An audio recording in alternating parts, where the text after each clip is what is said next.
जय हिंद। मैं अनिल दुबे आजाद। आप देख रहे हैं डीआरएस लाइव टीवी। आप इसे शेयर, लाइक और सब्सक्राइब करें। हाँ, बेल आइकन दबाना न भूलें ताकि आप जुड़े रहें देश दुनिया की खबरों के साथ साथ अपनी लोकल खबरों से भी, जहां खबरें छिपती नहीं दिखती हैं। डीआरएस लाइव टीवी जनपद गाजीपुर। इस टाइम में जो है सत्यदेव इंटर कॉलेज पर उपस्थित हूँ। जैसा कि आप सभी जानते हैं, यहाँ करमवीर सत्यदेव सिंह की 7वीं पुण्यतिथि 2 दिवसीय कार्यक्रम का आयोजित जो हुआ, जिसमें मुख्य अतिथि लोग यहाँ उपस्थित हैं, उसकी भी लाइव दिखाएंगे।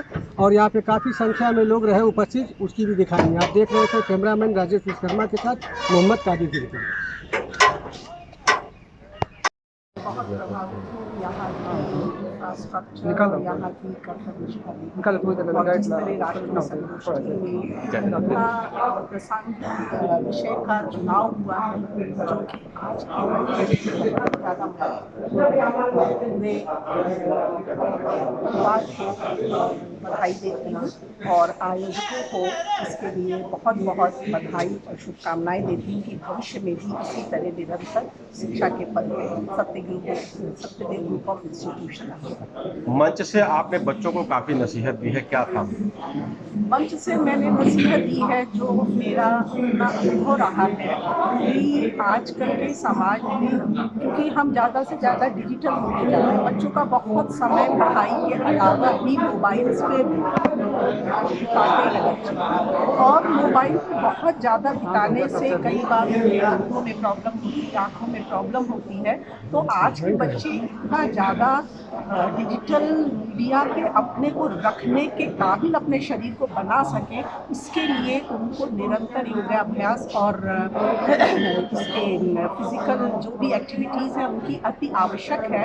अदरवाइज़ जो मैंने भी अनुभव किया है कि सिमिलर मैंने अपने रिसर्च में बहुत ज़्यादा कंट्रीब्यूशन के कारण, बहुत कंप्यूटर पे बैठने के कारण मेरे घुटनों में प्रॉब्लम आ गई थी और जो 2010 में आई, तब से मैंने योगा प्राणायाम स्टार्ट किया और आज मैं वज्रासन, पद्मासन सब पे बैठ के आसन करती हूँ।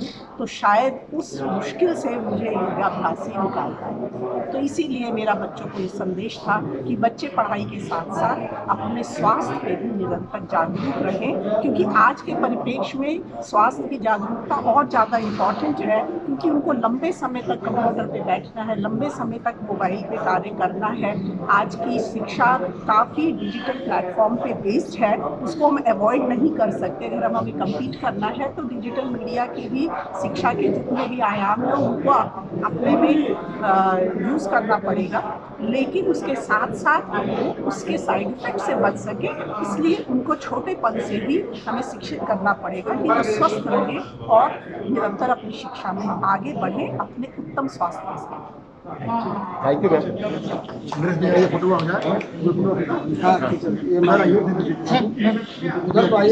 बैठी हुई हैं, आप सबका अभिनंदन और स्वागत रहा है। आपके प्रति आभार ज्ञापित करना ठीक वैसे ही है जैसे मैं अपने किसी बड़े भाई के प्रति आभार ज्ञापित करूं।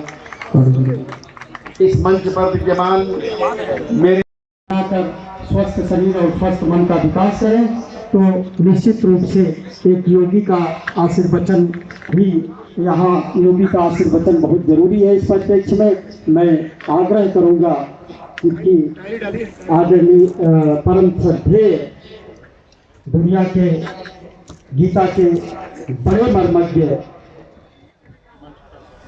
आचार्य योगी आनंद जी मंच पर पधारे, आशीर्वचन दें। बिन सत्संग विवेक न होई, राम कृपा भा सुलभ न सोई। राम की कृपा हुई है, इसलिए आचार्य जी का आशीर्वचन मिल रहा है। और मार्गदर्शक प्रोफेसर हरिकेश सिंह जी, प्रोफेसर प्रभाकर जी, मुख्य न्यायाधीश कमल नयन पांडे जी, डॉक्टर काशीनाथ जी, मेरे विश्वविद्यालय परिवार से पधारे परीक्षा नियंत्रक विनोद कुमार सिंह जी, मेरे पीआरओ प्रोफेसर मनोज मिश्रा जी, और मंच पे आज इतने सारे सितारे हैं कि मैं शायद मंच से सबका नाम लूंगी तो बहुत वक्त लग जाएगा। इसलिए मंच पे आसीन जितने भी विद्वद्गण हैं और इस प्रांगण में जितने विद्वान लोग आज पधारे हैं और प्रबुद्ध आचार्य वर्ग है, मेरा सभी को सादर अभिवादन है। मैं आज सबसे पहले स्वर्गीय कर्मवीर सत्यदेव जी की के कोष अपने श्रद्धा सुमन अर्पित करती हूँ और माता सावित्री देवी जी को भी सादर नमन करती हूँ, जिन्होंने ऐसे पुत्रों को जन्म दिया जिनके कारण आज ये इतना बड़ा सत्यदेव ग्रुप ऑफ इंस्टीट्यूशन बन सका है। जो आज का संगोष्ठी का विषय है वो बहुत ही प्रासंगिक है कि लोकतांत्रिक समाज में शिक्षा का क्या योगदान होगा। लोकतंत्र जो है वो लोगों के द्वारा बनाया हुआ ही तंत्र है, जिसमें कि हर नागरिक का योगदान होता है। तो अगर हमारा हर नागरिक शिक्षित होगा तो उसके द्वारा बनाया लोकतंत्र निश्चय ही बहुत ही सुदृढ़ और अच्छा लोकतंत्र साबित होगा। शिक्षा का महत्व तो आज के लोकतंत्र में नहीं, आदि काल से ही बहुत ज्यादा रहा है। इस संदर्भ में मैं एक छोटी सी घटना बताती हूँ जिसके कारण प्रभु श्री राम जी को इस पृथ्वी पे आना पड़ा था। हाल में मुझे नैमिषारण्य जाने का सौभाग्य मिला था, जहां मुझे ये पता चला कि पुराने समय में जब किसी राजा का राज्याभिषेक होता था तो मुझे रावण की कहानी का पता चला। रावण का असली नाम वरुण ब्रह्मचारी था और उसके राज्याभिषेक के लिए नैमिषारण्य से ऋषि बुलाए गए थे और ऋषि लोग ये बताते थे कि किसको राजा बनना चाहिए और किसको राजा नहीं बनना चाहिए, क्योंकि उनके पास बहुत विद्वता होती थी। और उस समय जो भी राजा बनने वाला होता था उसके सर पे एक लेप लगाया जाता था जो कि बताता था कि ये राजा बनने लायक है कि नहीं है। तो नैमिषारण्य से वरुण ब्रह्मचारी जी के राज्याभिषेक के पहले वो गए ऋषि जी, लेप लगाया गया।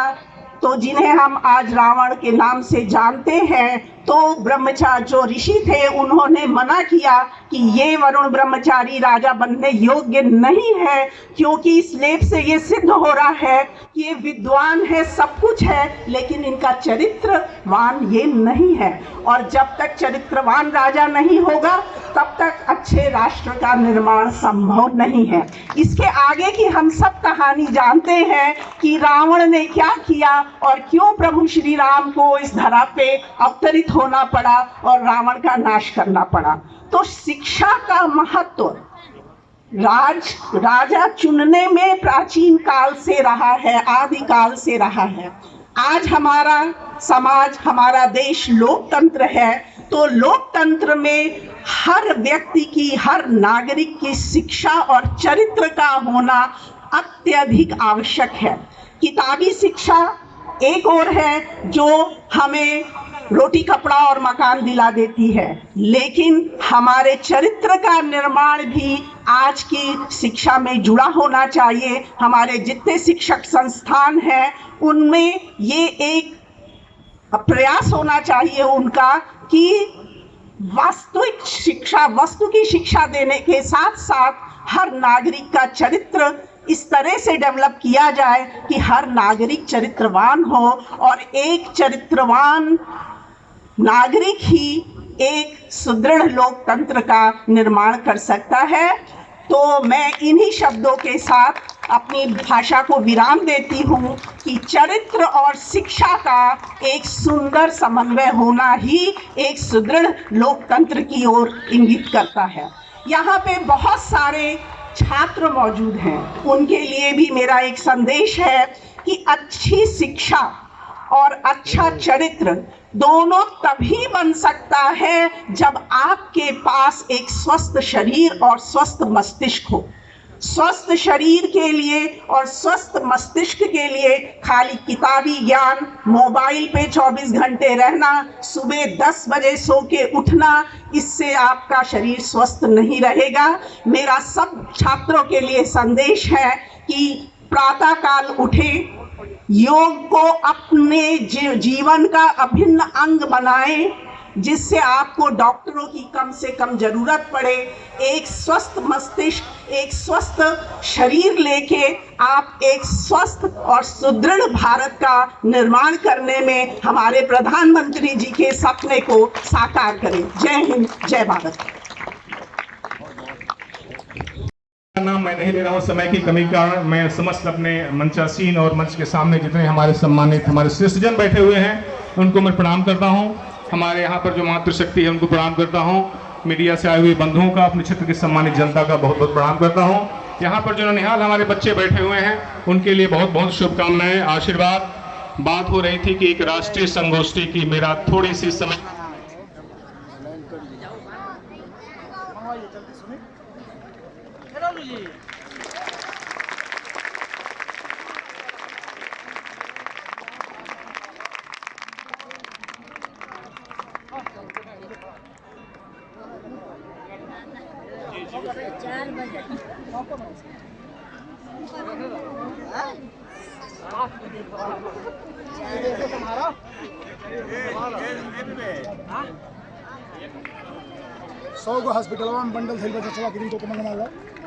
प्यारे प्यारे बच्चों, ये विद्युत भी इशारा दे रहा है कि समय की बाध्यता का मैं ध्यान रखूं।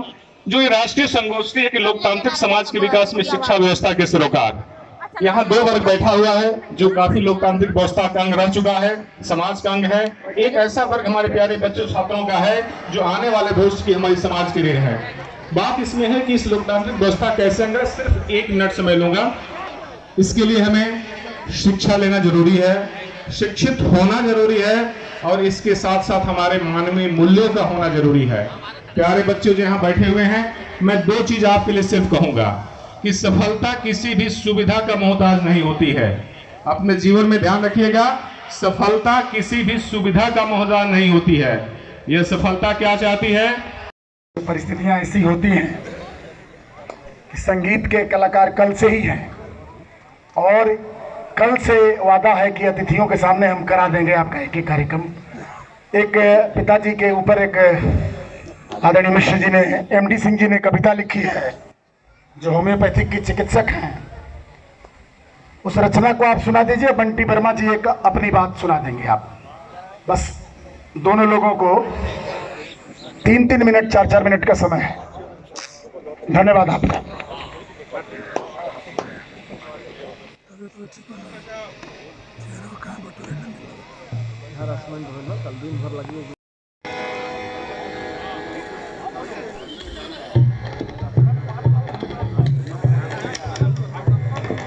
संगीत के प्रतिनिधियों से आग्रह है कि संगोष्ठी का वक्तव्य हो जाने दीजिए, फिर ये दूसरा सत्र चलेगा। जरा सा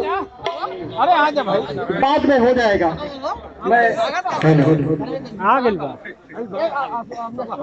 अब पूर्वांचल विश्वविद्यालय के पत्रकारिता विभाग के अध्यक्ष, संकायाध्यक्ष और जनसंपर्क अधिकारी आदरणीय प्रोफेसर मनोज मिश्र को आमंत्रित करता हूं कि वो अपनी बात यहाँ रखें कि फूलों सा खिलो, उनको बुलाने के लिए, उनके लिए पत्तियां कि फूलों सा खिलो, तुम चमन जीत लो, प्यार से सारी दुनिया का मन जीत लो, यह समूची धरा है तुम्हारे लिए, पंख खोलो और सारा गगन जीत लो। आदरणीय प्रोफेसर मनोज मिश्र जी।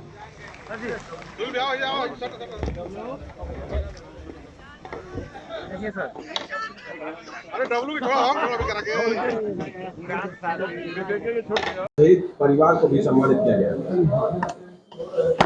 गाजीपुर जनपद में मेरे पूज्य पिता कर्मवीर सत्यदेव सिंह विद्यार्थी जीवन में ही उन्होंने महसूस किया कि समाज, गांव और देश का भला अगर कोई ताकत कर सकती है तो वो शिक्षा है।